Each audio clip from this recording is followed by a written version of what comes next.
જઈને તો વાત કરીએ પ્રચાર અત્યારે ચાલી રહ્યો છે અને આખરી ઓપ આપવામાં આવી રહ્યો છે લોકોનો કેવો સાથ સહકાર મળી રહ્યો છે. જો વાત કરું કે હવે જ્યારે મતદાનને 48 કલાક જ બાકી છે ત્યારે સમગ્ર પ્રવાસ દરમિયાન ડોર ટુ ડોર પ્રવાસની અંદર લોકોનો ખૂબ ઉત્સાહ અને ઉમળકો છે. આ વખતે લોકોએ મન બનાવી લીધું છે કે પરિવર્તન કરવા માટે, કારણ કે વર્ષોથી એકને એક સત્તાધીશોના હાથમાં સત્તા રહેવાથી જે સમસ્યાઓ છે ત્યાં ઢેરની ઢેર છે. લોકો માટેના જે જરૂરી કામો હોય એ થયા નથી અને ખાલી વાતો થઈ છે. વાતો એવડી મોટી ફૂંકી છે કે જાણે વિકાસની સમગ્ર ભુજની અંદર કે વિકાસ જાણે એટલો બધો થઈ ગયો હોય અને એટલા બળગા ફૂંકાણા છે. પણ લોકોએ જોયું કે ભાઈ જે પ્રાથમિક જરૂરિયાતો છે, આજે 40 વર્ષથી નગરપાલિકાનું શાસન એમના હાથમાં હોય ભાજપના, છતાં પણ સમસ્યાઓ ઢેરની ઢેર જ છે. મારા જ વોર્ડની વાત કરું, વોર્ડ નંબર 7ની, તો એની અંદર આવતા તમામ વિસ્તારો જેમ કે સંસ્કારનગર હોય, મારુતિ પ્લોટ્સ હોય, પ્રસાદી પ્લોટ હોય, અંકુર સોસાયટી છે, કૈલાસનગર, શક્તિનગર, વ્યાયામશાળા, જૂની રાવલવાડી, સંયુક્તા સોસાયટી, સાનિધ્ય, ઉત્કર્ષ, જૂની રાવલવાડી, શરદબાગ, કોટકી રોડ, સિમંદર સિટી હોય, હું વાત કરું કે ત્યાં મણિભદ્રનગર હોય કે રાધિકાનગર, જ્યાં પાણીને અત્યારે તમે જો રોડ જે એટલા ઊંચા કરી નાખ્યા છે કે સોસાયટીની અંદર વરસાદી પાણી ભરાય છે, ગટર જે છલકાય છે, લોકોના ઘર પાસે ગટર સતત વહેતી હોય છે. જે સફાઈના નામે આવડા મોટા તોતિંગ બિલો, આજના પણ તમે છાપામાં જોતા હશો કે 70-75 લાખનું બિલ દર મહિને નગરપાલિકા દ્વારા સફાઈનું ચૂકવવામાં આવે છે. હવે 70-75 લાખનું જે બિલ હોય, આપણી પાસે 11 વોર્ડ છે, 11 વોર્ડ ડિવાઇડેડ બાય 70 લેખો તો મને લાગે કે ઓછામાં ઓછા 7 લાખ રૂપિયા પર વોર્ડને ચૂકવાય છે સફાઈ માટેના. 7 લાખના તમે કેટલા માણસોને તમે ડિવાઈડ કરો તો સફાઈ માટે 7 લાખમાં કેટલા માણસો મહિને કામ કરતા હોવા જોઈએ? એક માણસનો મિનિમમ પગાર તમે લેખો કે 15,000 લેખીએ તો 7 ને તમે કરો તો કેટલા જણા માણસો અહીંયા આગળ? ઓછામાં ઓછા 45 માણસો આપણી પાસે દરરોજના કામ કરતા હોવા જોઈએ. કોઈ વોર્ડમાં દેખાય છે સફાઈ માટે? તો આ રીતનું તંત્ર જે ભ્રષ્ટાચારથી ભરેલું છે, તેમજ અવ્યવસ્થાઓ, રોડ રસ્તાની હાલત ખરાબ હોય, ઘણા બધી સમસ્યાઓ, અમે જ્યાં જઈએ ત્યાં લોકોએ ખૂબ અમને સમસ્યાઓ કીધી છે. અમે એમને ચોક્કસ કીધું છે એકવાર આપ પરિવર્તન કરી જુઓ.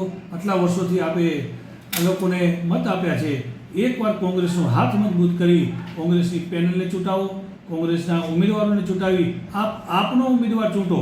હું એટલું જ કહું છું કે આપ જે છે એ તમારે જે તમારો પોતાનો ઉમેદવાર જે પોતાનો થઈને રહે, નહીં કે પાર્ટી દ્વારા આંગળી ઊંચી કરીને.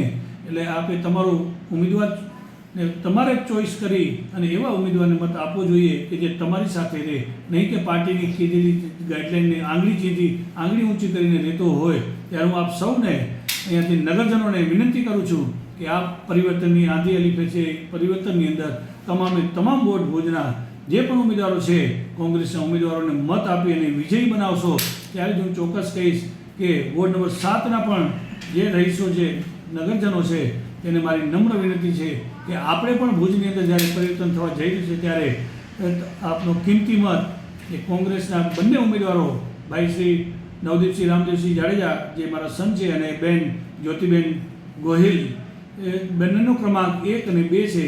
1 અને 2 ક્રમાંક ઉપર તારીખ 26 તારીખના સવારે 7 વાગે 26/4/2026 આપ જોવો છો તેમ સવારે 7 વાગે મતદાન શરૂ થશે અને સાંજે 6 વાગ્યા સુધી મતદાન થવા જઈ રહ્યું છે. ત્યારે ભારી સંખ્યામાં સૌએ મતદાન કરવું જોઈએ, કારણ કે આ લોકશાહીનો પર્વ છે. લોકશાહીના પર્વની અંદર આપણે આપણા મતનું દાન કરવાનું છે. ત્યારે એવો એક આવો વ્યક્તિ આપણે ચૂંટીએ અને આપણા પ્રતિનિધિ તરીકે મૂકીએ જે આપણો પોતાનો અવાજ બનીને રહે.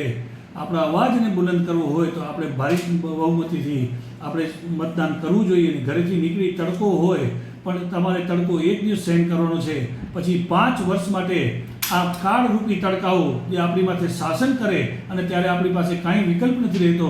તો આપણે સૌને નગરજનોને, શહેરીજનોને, કચ્છીજનોને, તમામને હું મારી વિનંતી છે કે આપ કોઈ પણ સમયે તડકાને જોયા વગર સવારે 7 વાગ્યાથી નીકળી અને આપણે મતદાન કરવું જોઈએ. ને ચોક્કસ મતદાન કરો અને તમારો પ્રતિનિધિ ચૂંટશો. તમારી સમસ્યાઓ છે એ સમસ્યાઓને અમે લઈ અને લોકો સુધી, સરકાર સુધી તમારા પ્રતિનિધિ તરીકે બની અને અમે એનો અવાજ ઉપાડશું અને ક્યાંય પાછી પાની નહીં કરી. આપનો વિશ્વાસ અમારા ઉપર મૂકજો.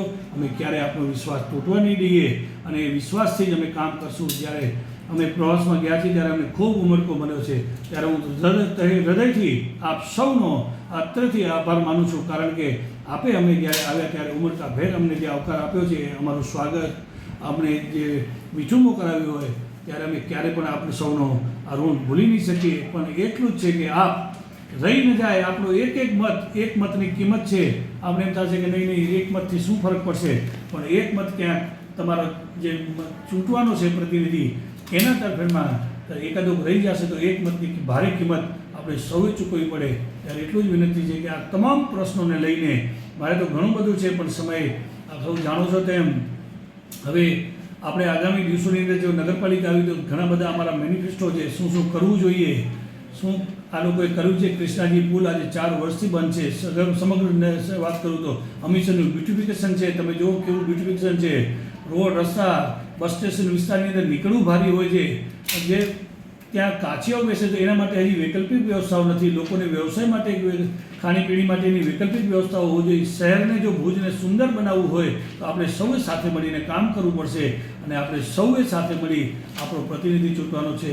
ત્યારે હું એટલું જ કહીશ કે આ બધા આવશે, લોભાણી સ્કીમ લાવશે અને કહેશે ફરી અમને એકવાર તક આપો.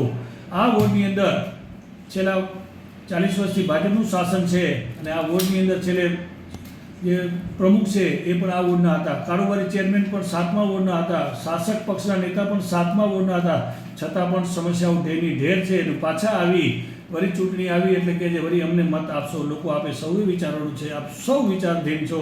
આપણે સૌને ખ્યાલ છે કે આનાથી માથે કોઈ પદ ન હોય, એ પદ પણ ભોગવી ચૂક્યા અને વિસ્તારની સમસ્યાઓ ઢેરની ઢેર જ છે. એટલે આપણે સૌને નમ્ર વિનંતી છે, એક મોકો અમને આપો. આપનો એક કિંમતી વોટ કોંગ્રેસને વિજયી કરી અને આપણા સૌના સપના પૂરા કરવા માટે અમારા બંને ઉમેદવારો સક્ષમ છે. ભુજ શહેરની અંદર આપણે જ્યાં પણ રહેતા હોય ત્યાં સૌ સમગ્ર પરિવર્તનની લહેર છે. ત્યારે આપણે મારી 2 હાથ જોડી નમ્ર વિનંતી છે, એકવાર તક આપ કોંગ્રેસને આપો, અમારા ઉમેદવારને આપો.